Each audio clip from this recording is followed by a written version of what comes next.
I am David Harper, 40 years old, a man who has dedicated half his life to building Harper and Langston Design, a luxury interior design company in Atlanta, Georgia. 15 years ago, when my wife Laura and I started, the company was just a vague idea, a shared dream woven from our love and the legacy of her family. The Langston family, with Laura's mother, Mrs. Margaret Langston, was a familiar name among Atlanta's elite, renowned for the refined spaces they created for homes and hotels. But it was I, an outsider to the family, who turned that dream into reality. I wasn't just Laura's husband, I was the one who brought professionalism, modernized processes, and expanded Harper and Langston's reach from small residential projects to major contracts with five-star hotels and wealthy families. I grew up in the suburbs of Atlanta, in a modest middle-class family, where my parents taught me that work isn't just about making money, but about creating value. After graduating with a degree in interior design from the University of Georgia, I worked for a large firm in New York, learning how to transform ideas on paper into vibrant spaces. That's where I honed my aesthetic eye, negotiation skills with contractors, and realized that a good design isn't just beautiful, it tells the story of those who live in it. When I met Laura at a design conference in Savannah, I was captivated by her passion, a woman who inherited talent from her mother, Mrs. Margaret. We fell in love, got married, and together built Harper and Langston Design. Before diving into the story, comment where you're watching from, and don't forget to subscribe so you never miss the latest video. The early days were tough. Laura and I worked in a small rented office in Midtown, where light from old windows spilled onto scattered sketch drafts on the table. I remember long nights sitting with Laura, debating color schemes for our first project, a lakeside home for the Thompson family. I suggested using natural oak paired with soft blue tones, while Laura wanted to experiment with bolder patterns. In the end, we found a balance, and that project landed us a contract with a boutique hotel in Buckhead. From there, Harper and Langston's reputation spread. I introduced digital design tools, streamlined workflows, and built relationships with high-quality suppliers. Meanwhile, Laura, with her natural charm and Langston lineage, attracted upscale clients from wealthy families to hotel owners. But Harper and Langston wasn't just a job. It was our shared dream, a testament to our love and trust. Every design, every completed space bore the mark of both of us. I often watched Laura present ideas to clients, her eyes sparkling, and felt proud that we had created something greater than ourselves. Yet, even in the best moments, I sensed an invisible distance. Laura was a Langston, while I, despite being a co-founder, was always seen as an outsider. Mrs. Margaret, Laura's mother, often reminded me that the company was a family legacy, and I sometimes felt like merely a supporter. Conflict arose when Sophie, Laura's younger sister, brought Ethan Carter into our family's life. Ethan, with an MBA from Yale and a flashy appearance, swept in like a fresh breeze. Tall, smooth-talking, and quick to boast about the game-changing business strategies he learned from professors in New Haven, he captivated Sophie, who was 10 years younger than Laura. Mrs. Margaret was swiftly impressed, calling him a man with vision. I wasn't. I saw in Ethan an empty confidence, grand promises lacking substance. He started showing up at our office, offering unsolicited advice on how we should innovate the company. "The luxury market is changing, David," he said, leaning against my desk with a smug smile. "You need to be bolder. Target the newly rich who want to show off." I tried to stay polite, explaining that Harper and Langston built its reputation on refinement and quality, not flashy designs. But Ethan just shrugged, as if I were too outdated to get it. Things took a turn for the worse, one evening at Laura's mother's house. During a family dinner, Mrs. Margaret suddenly announced that Ethan would take on the role of CEO of Harper and Langston. "We need a fresh perspective," she said, staring at me as if daring me to object. Laura, whom I hoped would stand by me, just lowered her head, silently agreeing. Sophie clasped Ethan's hand, her eyes full of pride. I felt like I'd been stabbed. 15 years of dedication, from sleepless nights perfecting sketches to major contracts I secured, suddenly meant nothing. Ethan, who had never set foot in a design project, was chosen simply because he was Sophie's boyfriend and had an MBA. I wanted to stand up, shout that this was my and Laura's company, that I had poured sweat and heart into building it, but I didn't. I looked at Laura, hoping she'd say something, anything, to defend me. She said nothing. Her silence hurt more than Mrs. Margaret's declaration. That night, lying in bed, I couldn't sleep. Betrayal surged within me, but I didn't want to destroy my family. Laura was my wife, the woman I loved, and I didn't want to turn the company into a battleground between us. I chose silence, not out of weakness, but to preserve our family's happiness. But deep down, I knew silence didn't mean surrender. I would wait, watch, and find the right moment to act. Harper and Langston wasn't just a company, it was my and Laura's dream, and I wouldn't let it fall into the hands of someone like Ethan. Harper and Langston Design was now in the hands of Ethan Carter, a man I knew had not a shred of experience in interior design. I tried to stay calm, convincing myself that maybe I'd underestimated him. Perhaps Ethan, with his Yale MBA and sky-high confidence, could bring something new. But deep down, I knew I was fooling myself. Ethan understood nothing about the art of design, about how a space can tell the story of those who live in it. Worse still, Laura, the person I trusted most, didn't stand by me. The weeks that followed were a nightmare. Ethan began changing everything at Harper and Langston at breakneck speed, as if determined to erase my imprint. He replaced long-standing suppliers, those providing natural wood and premium fabrics I'd carefully selected, with cheaper companies, citing cost optimization. I vividly recall a meeting where Ethan stood before the design team, holding up a shimmering synthetic fabric and declaring, "This is the new trend. Clients want glitz, not the boring stuff we've been doing." I tried to argue, explaining that our clients, like the Thompsons, or boutique hotel owners, chose Harper and Langston for its refinement and timeless quality. But Ethan just smirked, a smug grin that made me want to punch him. "Times have changed, David," he said. "You need to catch up." What broke my heart most was Laura. She began agreeing with Ethan, even if only with reluctant nods. In meetings, when I tried to defend the design philosophy we'd built, Laura stayed silent or changed the subject. I could tell she was torn, but her silence cut like another knife. One evening, alone in the office, I couldn't hold back anymore. "Laura, do you really think Ethan knows what he's doing?" I asked, my voice tense. She looked at me, her eyes weary. "Mom trusts him, David, and maybe we need a fresh perspective. You've always been too safe." I'd taken Harper and Langston from a tiny Midtown office to projects with five-star hotels. But I swallowed my anger, not wanting to turn the conversation into a fight. I just nodded and left, feeling the gap between us widen. Clients started noticing the changes. The Thompsons, with us since our first project, sent an email complaining about a new design for their Savannah vacation home. Ethan had scrapped the original cozy neutral tone concept for a gaudy one with fake crystal chandeliers and cheap furniture. "This isn't the Harper and Langston we know," the email read. I showed it to Laura, hoping she'd see the issue, but she just sighed. "We'll fix it, David. Ethan says this is just a transition phase." But I knew it wasn't a transition. It was destruction. The design team began to leave. Rachel Evans, a veteran project manager who'd been with us from the start, approached me in the break room one afternoon. "David, I can't keep doing this," she said, her voice heavy with frustration. "Ethan doesn't respect quality. He's forcing us to cut corners until it ruins everything we've built." I could only nod, overwhelmed by helplessness. Rachel was one of the best, and she wasn't the only one to go. Within 2 months, our team of 12 dwindled to 5. I tried to warn Mrs. Margaret, but she brushed off my concerns. "Ethan has big plans, David," she said at a family dinner, where Sophie held Ethan's hand as if he were a savior. "He knows how to take Harper and Langston global." I looked to Laura for support, but she avoided my gaze. Sophie giggled, as if I were some outdated relic. My pride was trampled, but I still tried to keep the peace. I didn't want to destroy Laura's family or make the company a battleground between me and her mother and sister-in-law. But then, an email from the Morgans, a loyal client who'd been with us since we were a small firm, shattered my limits. They announced they were terminating their contract because recent designs no longer reflect Harper and Langston's values. Ethan had pitched a design for their main residence with garish yellow walls and cheap imported furniture, completely at odds with the elegant style they wanted. I printed the email and placed it on Laura's desk. "This is your legacy," I said bitterly. Laura looked at me, her eyes shimmering with hurt, but she said nothing. That night, I lay on the couch in our apartment, unable to sleep. Harper and Langston, the dream Laura and I had built together, was crumbling. Ethan was destroying everything I'd worked for. Laura, the woman I loved, had chosen her family over me. I knew I couldn't stay, watching the company I cherished be ruined. I decided to leave Atlanta, heading to San Francisco to rediscover my passion and strength. Leaving Atlanta was one of the hardest decisions of my life. San Francisco, with its golden sunlight and inspiring hilly streets, became my chosen place to start anew. I rented a small apartment in the Mission District, where exposed brick walls and large windows reminded me of Harper and Langston's first Midtown office. The tiny apartment, with its exorbitant rent, was all I could afford after leaving the company without any shares. The first weeks in San Francisco were a blur of gray days. I spent hours walking along the waterfront, trying to shake off the sting of betrayal. The image of Laura bowing her head when Mrs. Margaret announced Ethan's appointment haunted me. I wondered if I should have fought harder, or if I'd been too weak to stay silent. But gradually, San Francisco's vibrancy, from cozy North Beach cafes to Soma art galleries, rekindled the design passion I thought I'd lost. I started freelancing, taking on small projects like renovating a young couple's living room, or designing a workspace for a tech startup.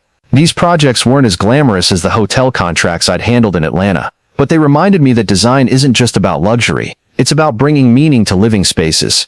The real breakthrough came when I was selected to join an intensive workshop led by Thomas Bennett, a legend in the interior design world. I'd read about Thomas in Architectural Digest since my student days. He was the master who turned public spaces into works of art, from museums in Los Angeles to hotels in Napa Valley. The workshop was held in a design studio in the Embarcadero, where light from the San Francisco Bay poured in through large glass windows. On the first day, Thomas asked each participant to share their design philosophy. When my turn came, I stood up, feeling as nervous as a freshman. I believe design is about telling the story of the people living in through the space, I said. It's not about imposing the designer's ideas, but about creating a place where they feel at home. Thomas looked at me, his sharp eyes peering over silver-framed glasses. Interesting, he said. Most young designers want to leave their own mark. You want to help others leave theirs.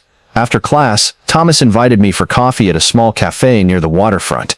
I see something familiar in your style, David, he said, stirring his espresso. Did you work with the Langston family in Atlanta? The question caught me off guard.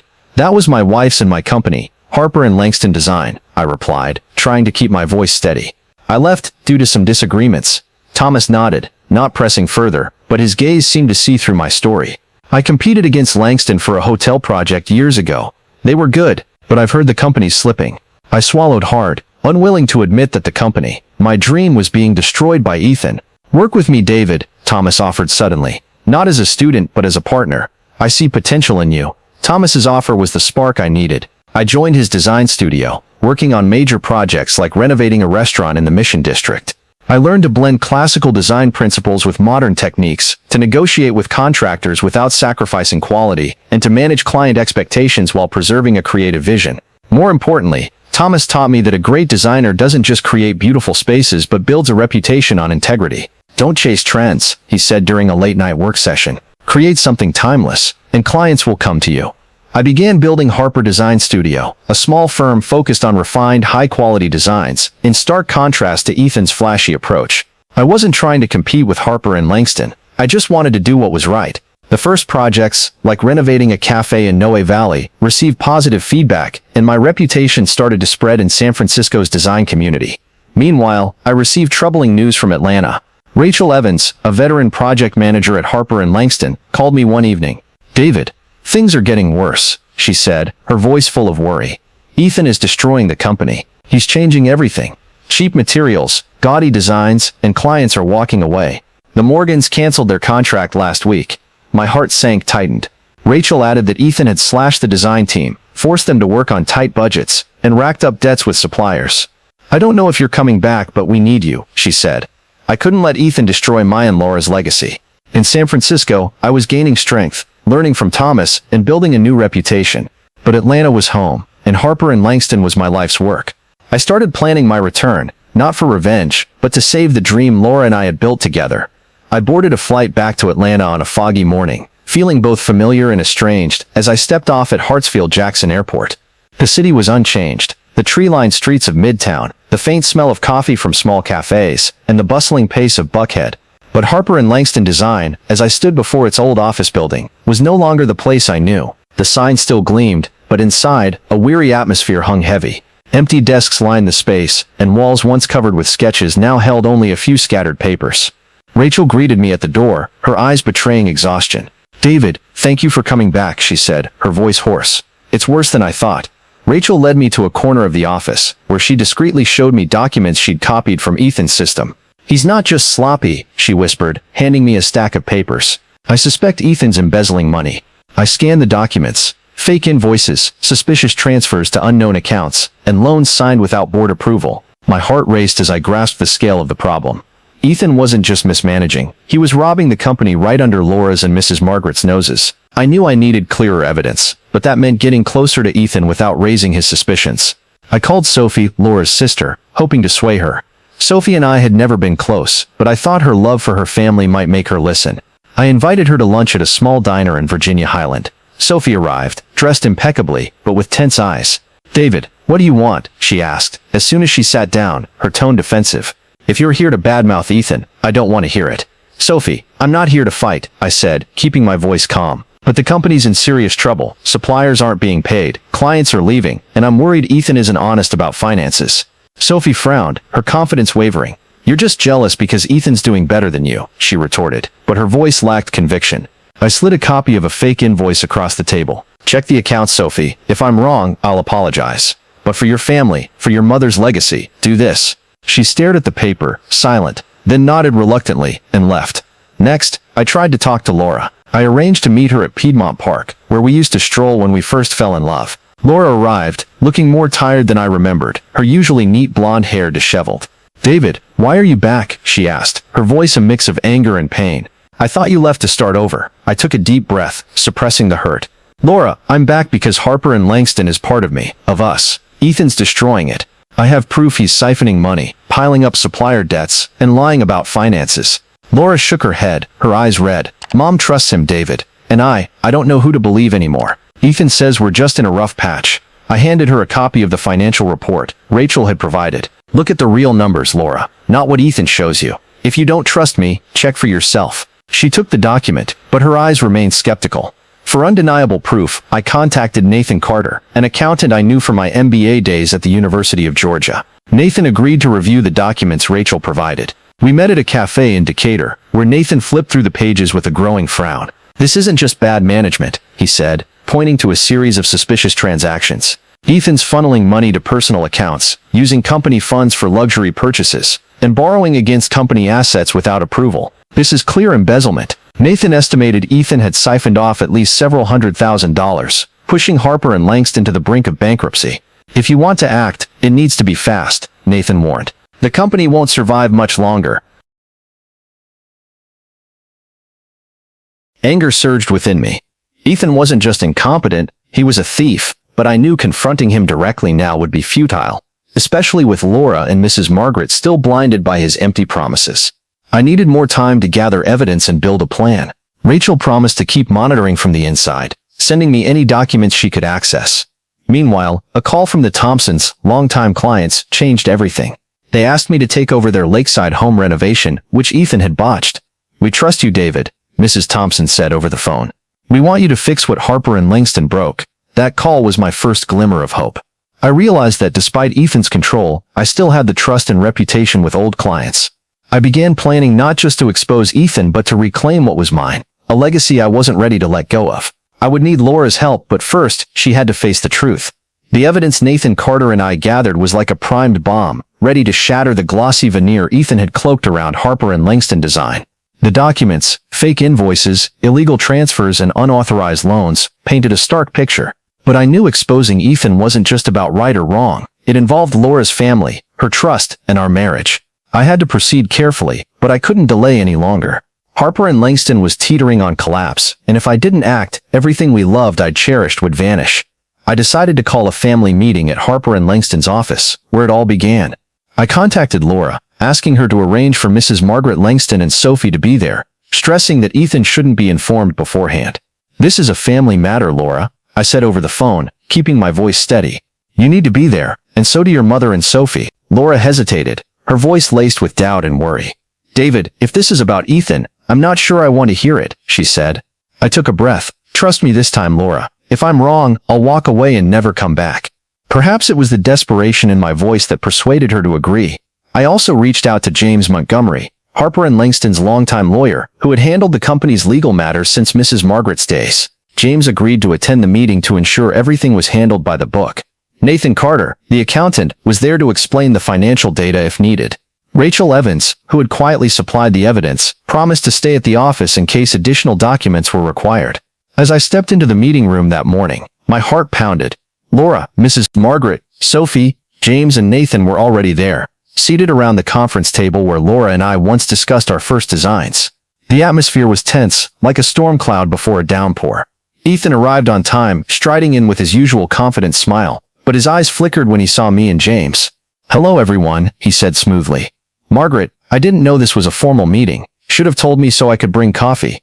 Mrs. Margaret, whom Ethan addressed familiarly by her first name, nodded at him, but I noticed Sophie staring at the table, avoiding my gaze. Sit down, Ethan, I said, my voice firmer than I intended. We need to talk about Harper and Langston's finances. Ethan raised an eyebrow but took a seat, crossing his arms defiantly. I placed a stack of documents on the table, each page carefully marked by Nathan. This is proof that you've been embezzling from the company. Transfers to personal accounts, fake invoices, and unauthorized loans using company assets.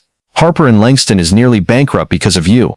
The room fell silent. Laura stared at the documents, her eyes widening. Sophie fidgeted in her chair, while Mrs. Margaret furrowed her brow, as if unable to believe what I'd just said. Ethan smirked, but I noticed beads of sweat forming on his forehead. David, these are serious accusations, he said, his voice still confident but slightly shaky. I reviewed the numbers with Mrs. Margaret last week. The company's on an upward trajectory. Where are you getting this data? Not from the fake reports you gave Mrs. Margaret, I replied, sliding a copy of a transfer document toward him. This is a $150,000 transfer to your personal account, labeled as supplier payment. Nathan, can you explain? Nathan stood, his voice steady but sharp. We've checked the bank records. There are at least 10 similar transactions, totaling over $400,000. Additionally, Ethan took out loans by mortgaging the company's furniture inventory without board approval. This is fraud. Mrs. Margaret let out a sharp breath, her hands gripping the armrests of her chair. David, how did you get these documents? She asked, her voice trembling. I looked her in the eye. Rachel and a few loyal employees helped me. They couldn't stand by and watch the company be destroyed. Sophie finally looked up, staring at Ethan. Is this true, Ethan? She asked, her voice faint. Ethan jumped to his feet, pointing at me. This is a conspiracy. David's jealous because I'm steering Harper and Langston in the right direction. He's trying to sabotage me because he can't handle being replaced. James Montgomery, who had been silent until now, spoke up. Mr. Carter, these documents are sufficient to pursue criminal charges for embezzlement and fraud. I advise you to cooperate to mitigate the consequences. Ethan turned to Laura, his voice almost pleading. Laura, you know I've worked hard for this company. Don't let David manipulate everyone. Laura looked at me, then at Ethan, her eyes brimming with tears. David, are you sure? She asked. I nodded, placing my hand on the stack of documents. Laura, I've checked everything. Ethan has lied to all of us. Sophie burst into tears, covering her face. I checked some accounts after you talked to me, she whispered. There were funds that couldn't be explained. Ethan, why? Ethan's face paled, his smug smile gone. You're all misunderstanding, he stammered. These are just temporary financial adjustments. I'll explain everything. But no one believed him anymore. Mrs. Margaret stood, her voice icy. Ethan, leave this place immediately. James, ensure he returns all documents and company access. Ethan glanced around the room, as if searching for an escape, then stormed out of the meeting room without another word. The door slammed shut, leaving a heavy silence. Laura looked at me, tears streaming down her cheeks. David, I'm sorry, she said, her voice choked. I should have trusted you from the start. I wanted to hug her, but I only nodded. We'll fix this, Laura, but we need to face the truth. Mrs. Margaret sank back into her chair, looking a decade older. I was wrong to trust Ethan, she said, her voice filled with regret. I let my pride blind me to the truth. Sophie took her mother's hand, her eyes full of guilt. James looked at me. The company's in bad shape, David. We need to assess the damage and notify clients. What's your plan? I took a deep breath, feeling the weight of responsibility. We'll start over, but first we need to save what's left. Nathan Carter, the accountant, presented a devastating financial report. Ethan had embezzled over $600,000, leaving a massive supplier debt and numerous unfinished projects that drove clients away. Filing for bankruptcy is the safe option, Nathan said evenly. It would reduce legal liability and allow a fresh start. But Laura shook her head, gripping my hand under the table. Bankruptcy means abandoning my family's legacy, she said. We can't do that. I looked into her eyes, feeling the connection I thought we'd lost. Then we'll rebuild, I said, but not the same way. We need a new beginning. I proposed merging what I'd built in San Francisco through Harper Design Studio with the core spirit of Harper and Langston. We'd create Harper Langston Studio, a new company free of past debts, focused on refined, high-quality designs and transparency with clients. Mrs. Margaret, who once doubted me, nodded slowly. How do we regain trust after what Ethan did? She asked. I met her gaze. By being honest. We'll admit our mistakes, apologize, and prove we're still the Harper and Langston people loved. Sophie, silent until now, spoke up. I want to help, she said, her voice shaky but resolute. I was wrong to trust Ethan. Let me make it right. I was surprised by Sophie's change. She was no longer the carefree sister. She wanted to be part of the family legacy. Okay, I said. You can handle client relations, rebuilding those connections. We began by reaching out to former clients. Laura and I personally wrote apology letters, acknowledging the mistakes made under Ethan and committing to complete unfinished projects. The Thompsons, our first clients, were the first we approached. I flew to Savannah, meeting them at their lakeside home that Ethan had ruined with a gaudy design. I brought a new design using natural oak and soft blue tones, exactly the style they loved. "We trust you, David," Mrs. Thompson said, her eyes warm. "We just want the old Harper and Langston back."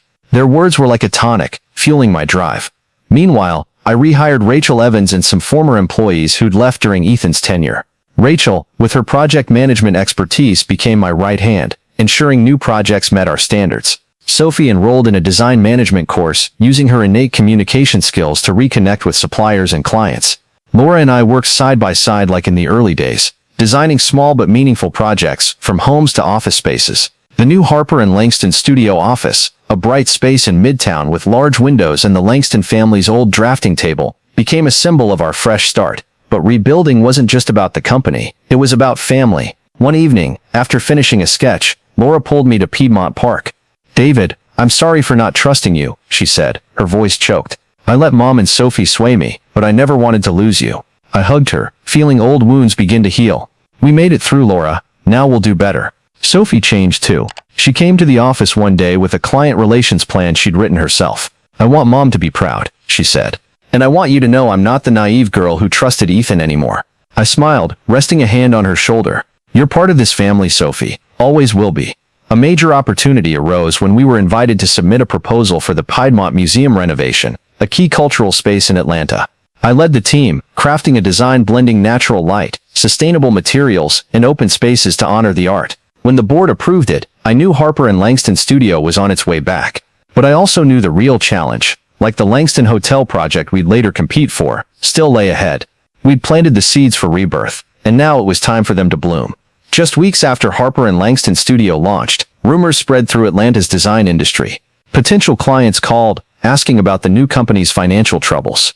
Rachel Evans, our loyal project manager, showed me an anonymous email sent to a supplier, accusing Harper and Langston Studio of hiding debts from Ethan's era.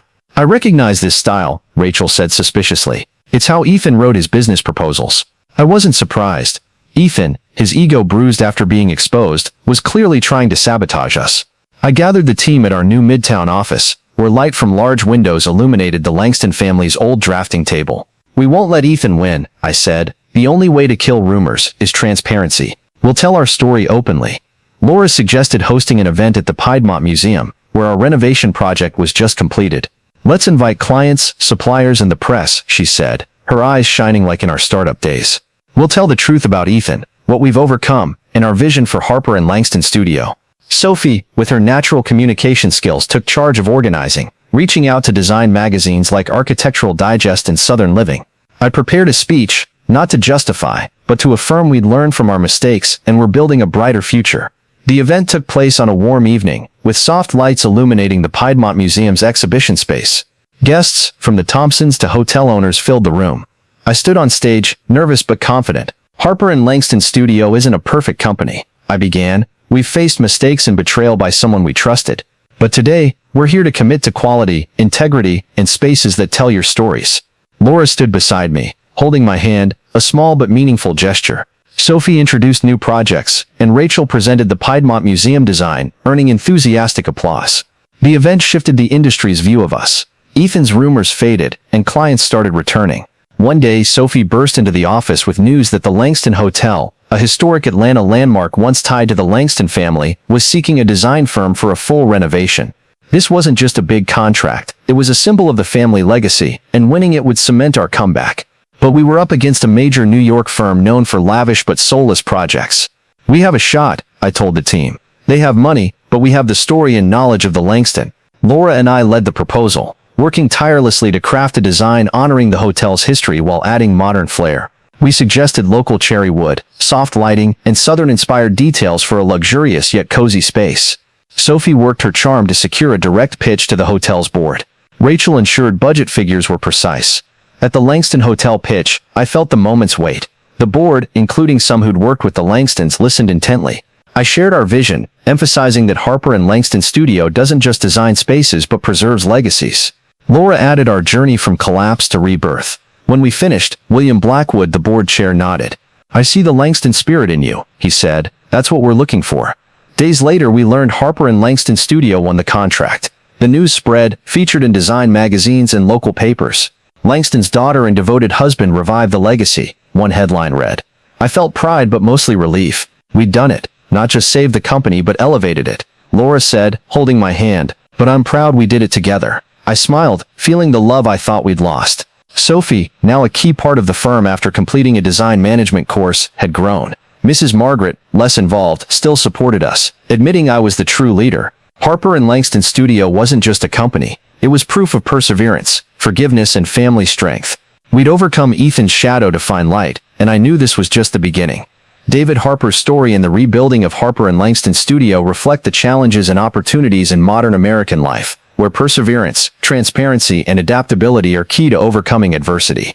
David faced betrayal from his wife Laura and her family when they handed the company to Ethan Carter, an incompetent manipulator.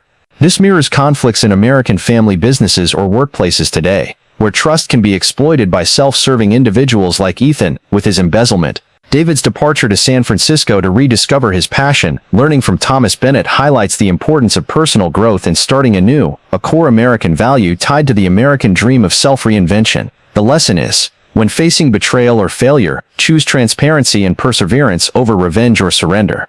David didn't just expose Ethan but publicly admitted mistakes at the Piedmont Museum event, reflecting modern American business culture where honesty builds trust with clients and communities. His reconciliation with Laura underscores that forgiveness and communication are vital for sustaining relationships, even in the most stressful times. In real American life, where work and family pressures often strain bonds, learn from David, invest in new skills, as he did with Thomas, and tackle challenges with integrity, like winning the Langston Hotel contract. Ultimately, a legacy like Harper and Langston Studio isn't static. It's something you must continually nurture and redefine to endure. If Harper and Langston Studio's rebirth inspires you, hit subscribe to follow more stories of perseverance and triumph. Thank you for joining us, and see you in the next video.